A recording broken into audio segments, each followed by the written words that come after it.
Grega, najlepša hvala.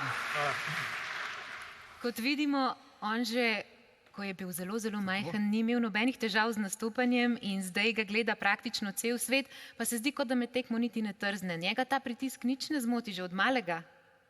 Pa mislim, da že od malega navajen biti pod pritiskom, treba je živeti z mano, tako da tole malce. Dejal sem že, Luko čaka po noči košarkarska tekma, se pa nam je oglasil iz Združenih držav Amerike.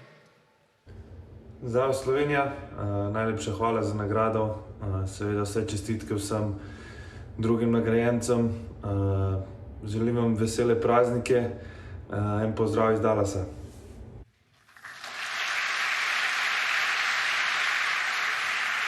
A veliko razmišlja o naslovu najboljšega v ligi NBA?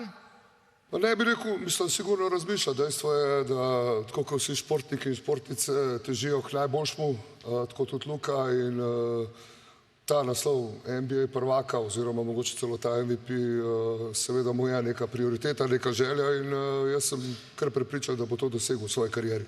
Dal je že 73 točk na eni tekmi, jih lahko 74? Zakaj pa ne?